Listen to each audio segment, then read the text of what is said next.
right, when I set this hearing, I denominated it as an adversarial bond hearing and hearing on the motion for DNA testing. I think the plan was for council to consult and decide if there was an acceptable, agreeable way to conduct the DNA testing consistent with the rules of evidence and expectations of the parties. Can we take that up first? I noticed there was a pleading in the file concerning the DNA testing. Have you all been able to fashion an agreed order regarding the testing? Judge, before we have had discussions both by email and also today briefly. Before we take that up, Judge, it's come to our attention looking through the discovery that it appears that either all or some of the hair that's in question in the Commonwealth's motion has already been tested. Mm-hmm. We found a lab result that said not only was it tested, but that it was destroyed in the testing. I've brought that to the attention of the Commonwealth today because it just came to my attention when I realized looking back through the discovery. I don't know if the Commonwealth believes there is still additional material out there or what their conclusion is regarding the stuff we talked about. Yes, there are 3 groups of hair that was collected from one of the vehicles. As set out in the letter from the Kentucky State Police Laboratory, there are hairs in item 24, and the report does indicate that one of those hair from item 24 was consumed. But there were 2 hairs collected from item 24. The one that was destroyed was item 24.2.1, but there's a second hair in item 24.2. In addition, there were 7 hairs collected from the driver's seat, which is item 32. There are 7 hairs in item 32.3, and there were 4 hairs collected from the armrest, the driver's armrest, which is also item 32. And there were 2 hairs collected from the driver's floor mat, which is item 47. None of those have been just consumed. Okay. Have they been examined? They have not. So, Your Honor, we have, in our response, we are in agreement that any remaining hair be tested. The Commonwealth can choose that lab as long as we can have someone present for observation of that testing. I'm sure you all have had this arise in other cases. Yes. Is there a format that you can use to give me an agreed order to that effect? Certainly. All right. And I do want to correct my last statement. That collection of hair was submitted to DNA testing, but not to mitochondrial DNA testing, and that's the purpose to send it to the lab at Quantico. All right. And Judge, my only question then, part of the reason, by the way, that I think it's better for the Commonwealth to go forward with this testing, frankly, is because there are very few labs in the entire United States who do mitochondrial DNA testing. My understanding is that there's really just 2. Both the one that the Commonwealth identified was the FBI lab, and then the one other lab that really holds itself out is doing it in the country, which is the lab they identified as the one that would be their fallback. We have an expert who is able to go and observe, but would not be qualified to do testing. Now, since it sounds like the sample would be destroyed by the testing anyway, there wouldn't be any subsequent testing. But I did want to make that apparent to the court. Well, you all need to make sure that the order that you tendered covers all these eventualities, so there's no room for criticism later if something unforeseen occurs as far as the evidence is concerned. Yes, Your Honor. I'm just going to show that the motion for the DNA testing regarding DNA testing will be settled by agreed order.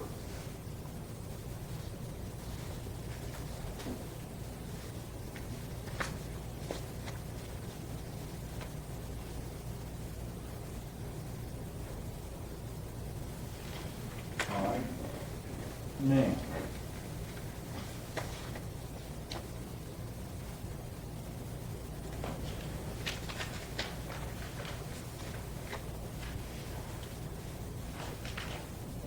were there, I noticed some pleadings regarding discovery, notably the one about grand jury discovery, but I believe that was prior to the other hearing.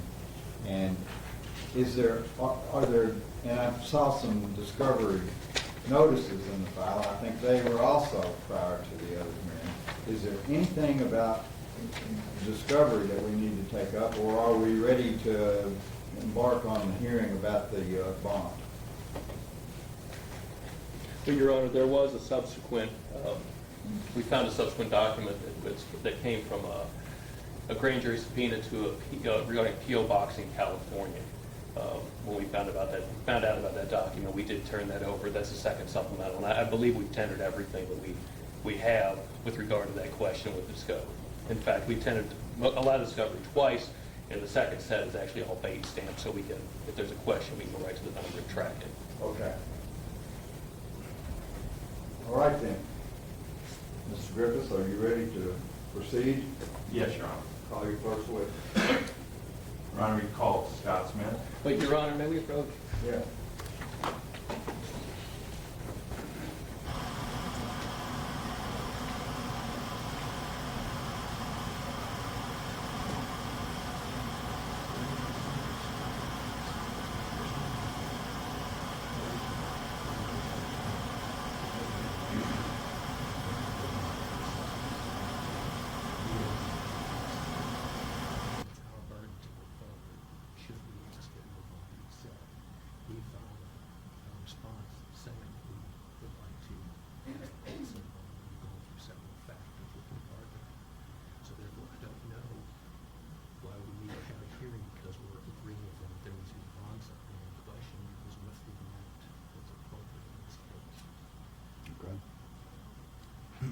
Judge, the Commonwealth's suggested bond to the court was $3 million, which we think is tantamount to saying no bond.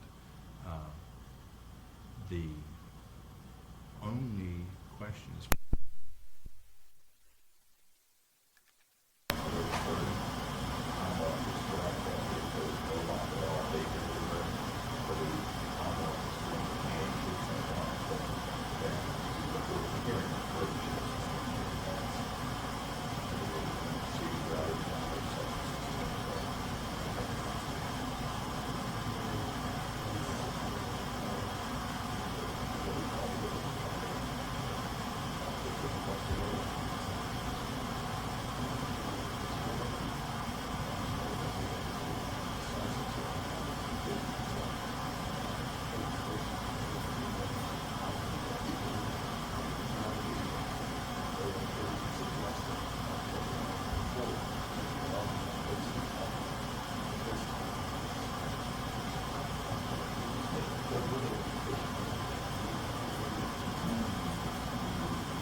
approach to the court. We had filed that response, and then we mentioned some audio files, or some CD for them. Now, what was that? There, in our response, we mentioned and actually go through and summarize some phone calls, some snippets of phone calls. Oh. And those are the actual phone calls, Your Honor. All right.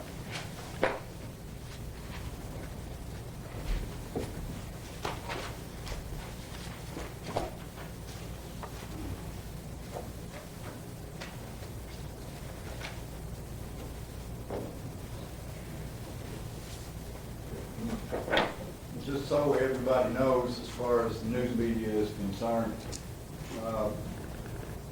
anytime there is a bench conference, anytime the white noise is on, that is off limits.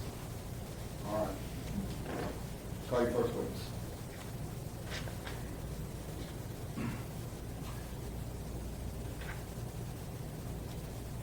Judge, we've called Scott Smith. All right.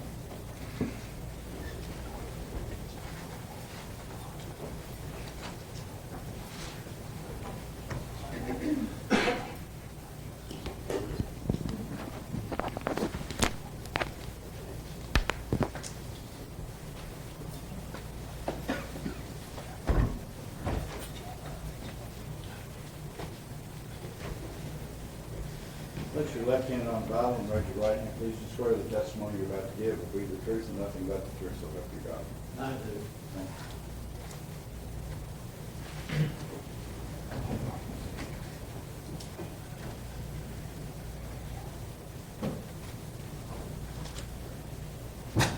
Sir, which law enforcement agency are you working for now? I'm currently the investigative lieutenant for the Christian County Sheriff's Office. Okay.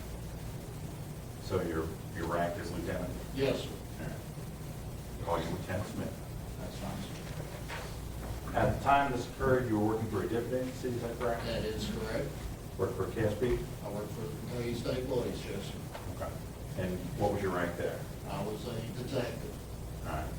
Whenever I retired as master trooper. So you have maintained a relationship with this case for going on 4 years? That is correct. And you're the lead investigator on the case now? Yes, sir. I'm correct that there were no arrests made in this case for multiple years? Objection. Grounds? Sir, Your Honor, the scope of this is regarding bond, not going into the facts of the case. He's getting into the investigation, how long the investigation took. I think the scope, if the court has defined it, is with regard to the defendant and what bond is appropriate while these charges are pending. And I'd object on that basis. Sustained.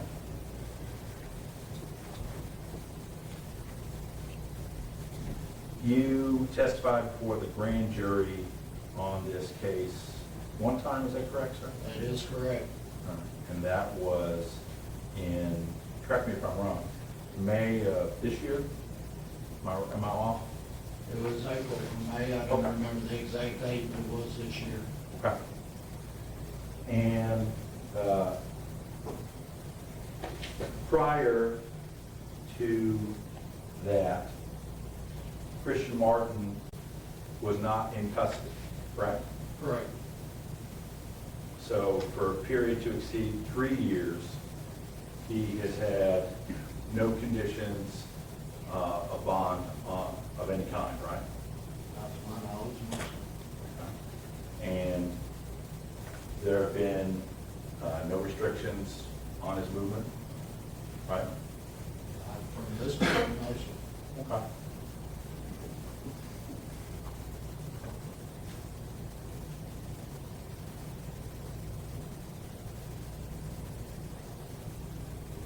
When you put this case before the grand jury, your testimony was pretty short, 20 minutes, Something like that. something like that.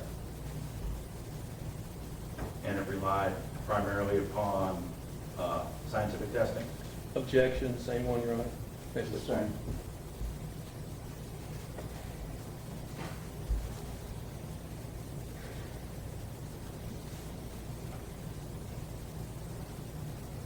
you had not received any new evidence, new physical evidence. Objection, Your Honor. Same objection. Sustained. Well, Lieutenant Smith, I think that there aren't going to be any questions that I can ask you today. So I'm through, sir. Ross? Thank you, Your Honor. Lieutenant Smith, where was the defendant living while this case was pending prior to his indictment with Christian County Grand Jury? Apex, North Carolina. Apex, North Carolina.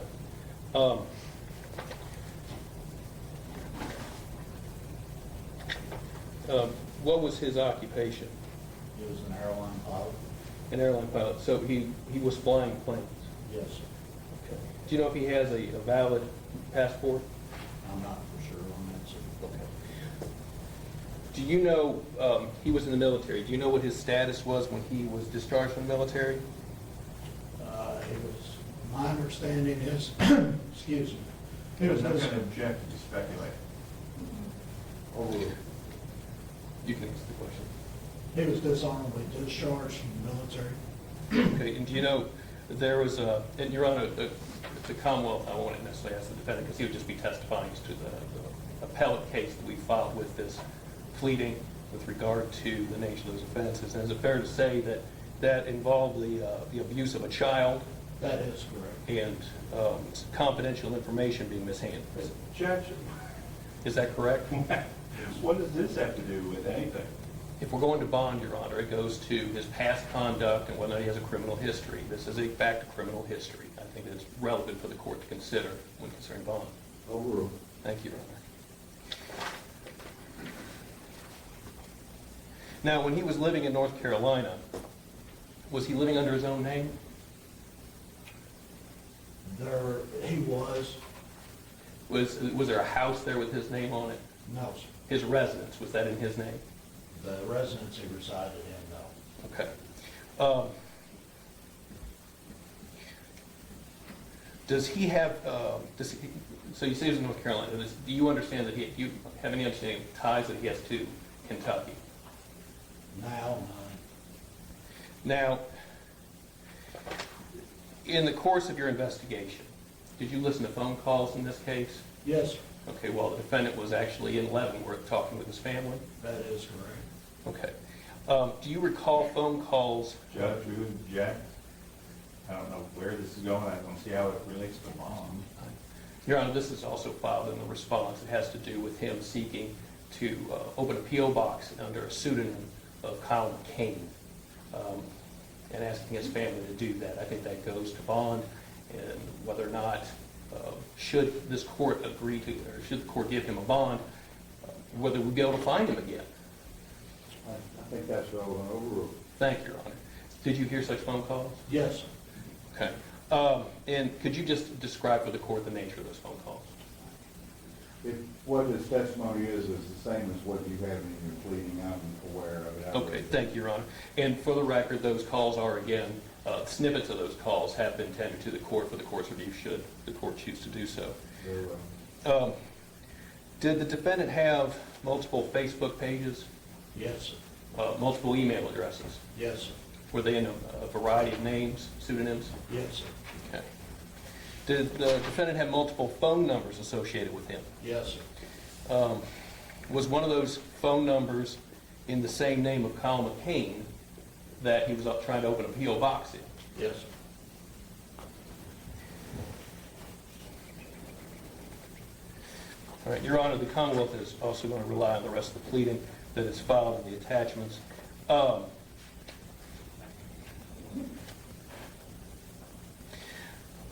Now, while this case was pending, the defendant was not indicted. Is that correct? That is correct. He was not facing capital charges. No, sir. So for 3 years, he didn't have the same weight that's over him that is now. Is that- No, sir. We would object to that. It's total speculation on his part. Overruled. Thank you, Your Honor. That's all the questions we have at this time. You ready?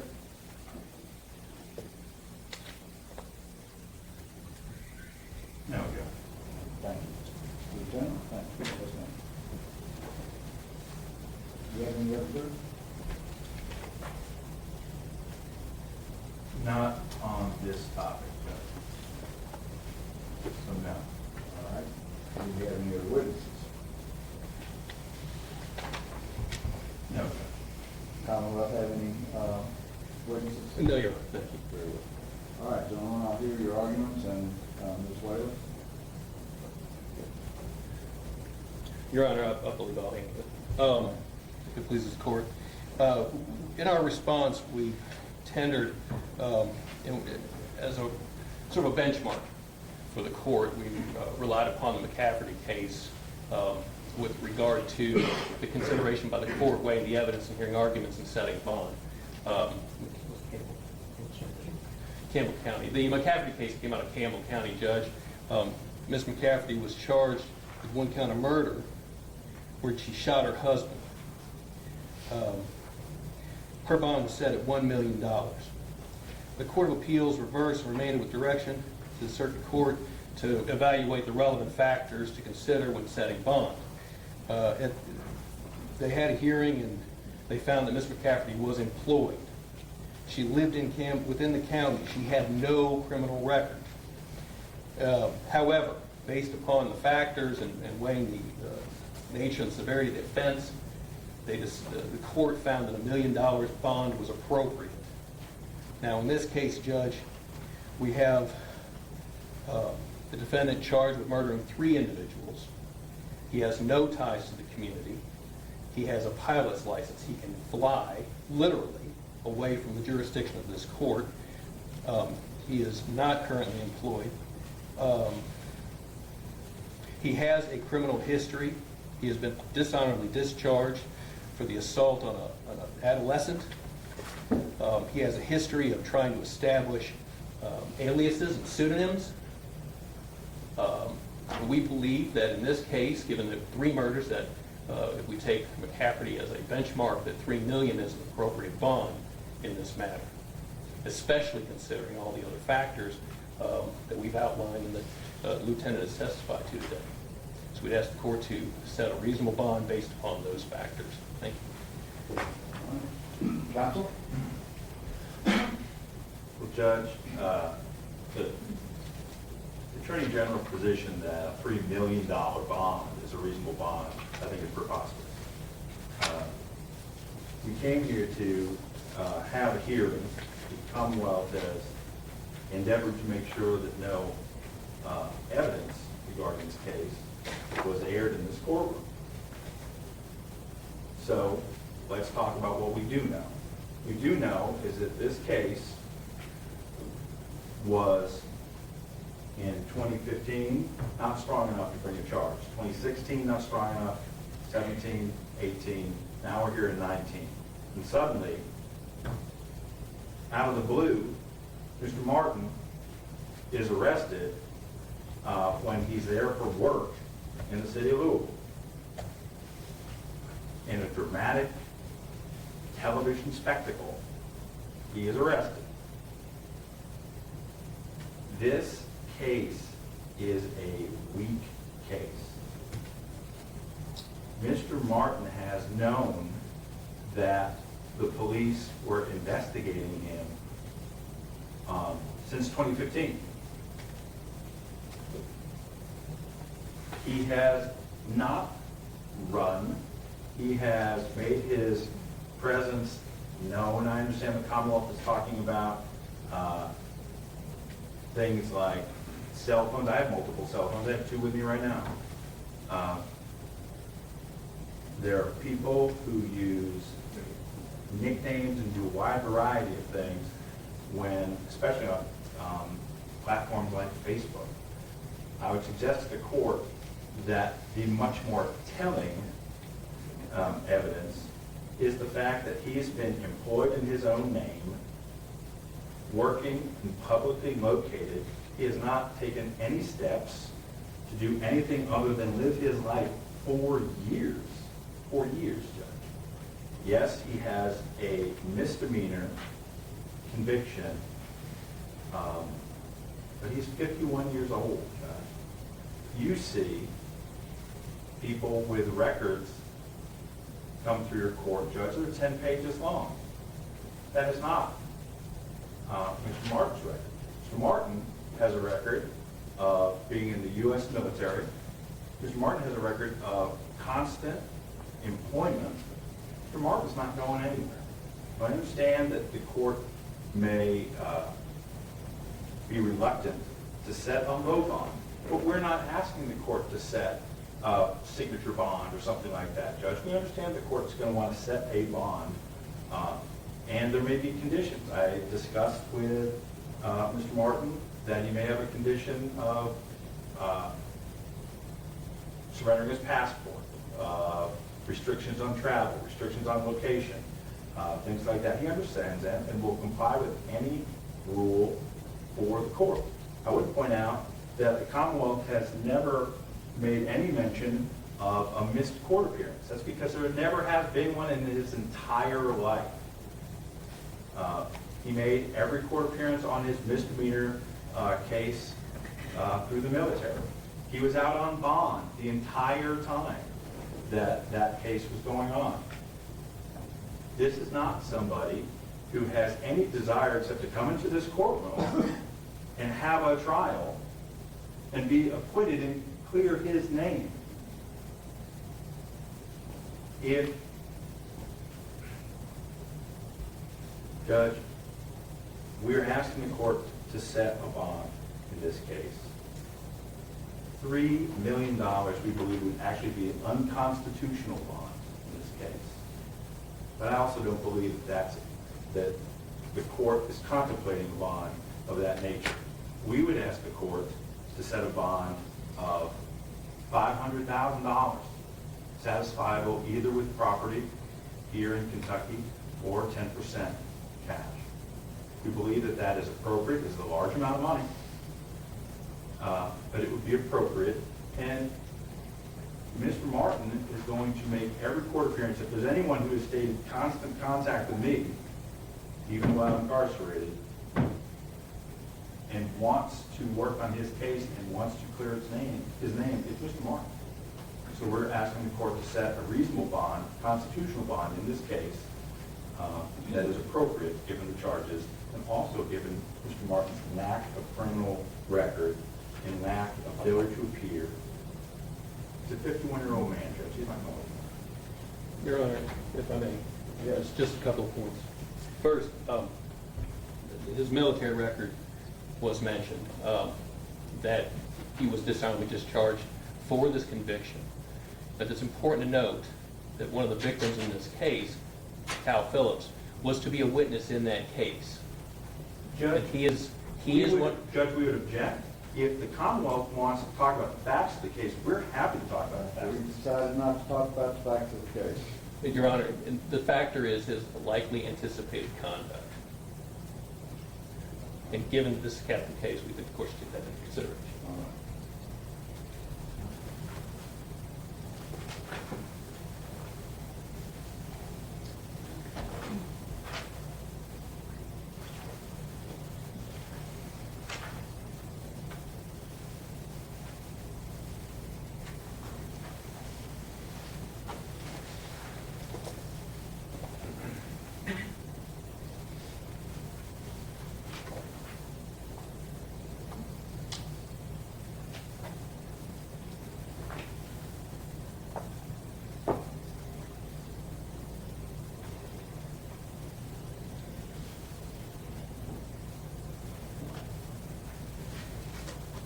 All right, having heard the evidence that both sides wanted to present to the court, and having the added advantage of this Court of Appeals opinion,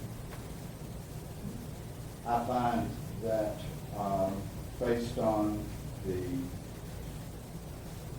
defendant's criminal background, although the convictions that he has are not felonies, nevertheless, the evidence that has been presented indicates a disturbing pattern of behavior that troubles the court, issue of his unpredictability of behavior if he is released, and the fact that he has the talent and ability to flee the jurisdiction, not only of this county, but the entire country, under circumstances that would be much easier for him to accomplish than anybody else that I know.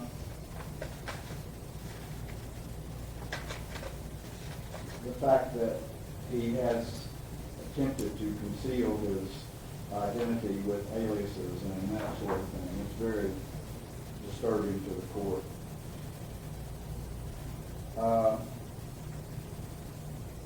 I believe that the Commonwealth is correct that a bond appropriate for a case this serious, commensurate with the gravity of these offenses, that $1 million bond per count of homicide is appropriate. So that is my ruling. Bond is set at $3 million cash. In the event that the defendant is released on bond of that amount, he is to be electronically monitored, and he is to be restricted to a certain geographic area once he reaches his home of record, which I guess is still North Carolina, and he is to report weekly to our MCR service, or the Monitored Conditions of Release office in our Justice Center by telephone. He is to surrender his passport and any documentation that would entitle him to operate an aircraft. All right. Is there anything else we need to take up today? Next date? Yeah. We do have some ex parte matters. We have some ex parte motions as well, Judge, before today. Well, I didn't know you had any today. I prefer to be notified of that. But we'll see. All right, are we ready to schedule a trial date, or do you want to just schedule another pretrial conference? Judge, I think pending the DNA testing, the agreement on that, to give us a timeline, we set something now, we may have to just move it anyway. So I would ask that we at least get a timeline from the DNA before we set that trial date. But I think another pretrial would be All right, helpful. so if the FBI tests the evidence, how long do they take? Judge, I couldn't tell you. My guess would be 6 months, best guess. Best guess. All right, I'm going to schedule this for a pretrial conference on the 15th day of April. If there's something that requires getting together before that time, of course, schedule a hearing on notice.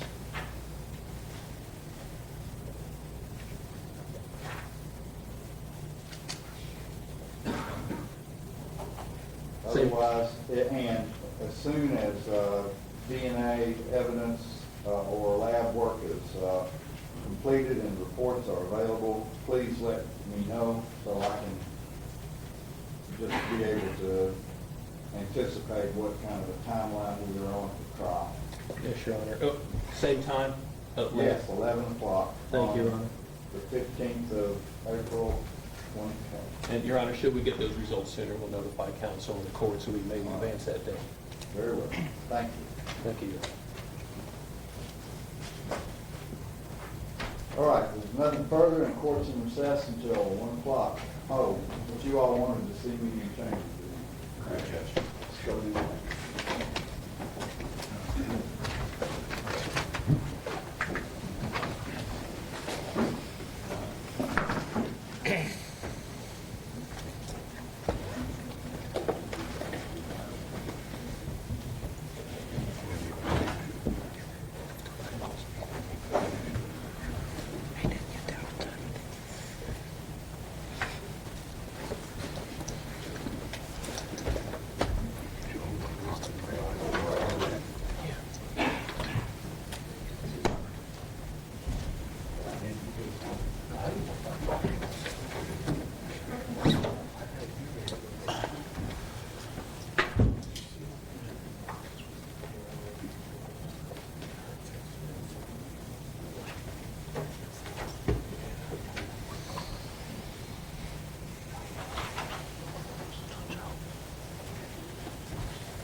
I